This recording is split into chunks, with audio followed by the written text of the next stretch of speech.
En réalité, aucun homme sur terre n'a été créé pour vivre dans la misère.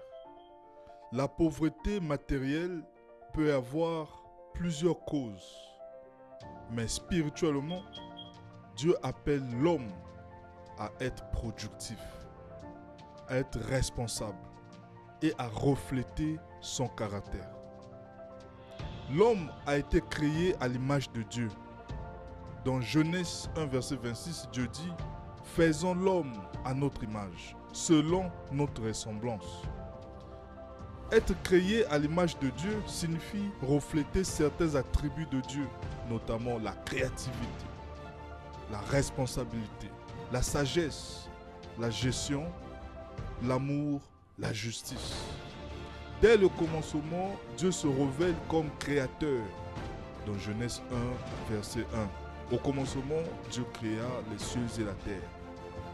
Dieu organise, il bâtit, il sépare, il remplit, il donne l'ordre.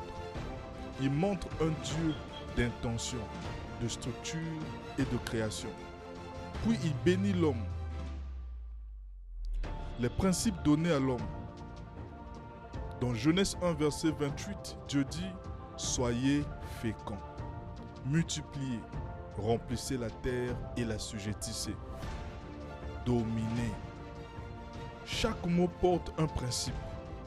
Soyez féconds, le mot en hébreu utilisé, para, ce qui signifie porter du fruit, croître, produire, prospérer. Cela parle de productivité.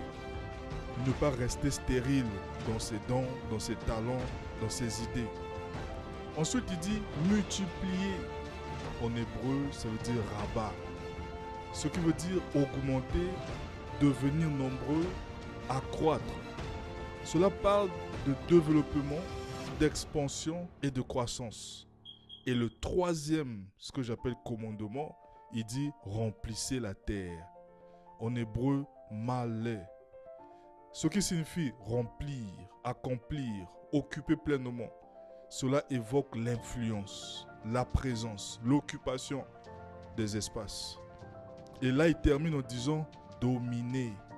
En hébreu, ça veut dire rada, ce qui signifie gouverner, exercer autorité, administrer. Ce n'est pas l'oppression, mais la gestion responsable. Dieu donne à l'homme une responsabilité, il dit cultive le jardin. Donc il veut dire bâtir, développe. Et plus tard, Jésus nous révèle encore une autre identité. Matthieu 5, versets 14 à 16. Il dit vous êtes la lumière du monde. Une ville située sur une montagne ne peut être cachée. Et on n'allume pas une lampe pour la mettre sous le boisseau, mais on la met sur le chandelier et elle éclaire tous ceux qui sont dans la maison. Que votre lumière luise ainsi devant les hommes, afin qu'ils voient vos bonnes œuvres et qu'ils glorifient votre Père qui est dans les cieux. Jésus révèle ici que nous sommes appelés à éclairer, à influencer, à servir, à manifester de bonnes œuvres. Cela peut toucher plusieurs domaines, l'éducation, l'entrepreneuriat, les services, la justice, la famille, aide aux autres. Ne cache pas ton potentiel. Beaucoup ont des talents, mais les enterrent par peur, par doute ou par découragement.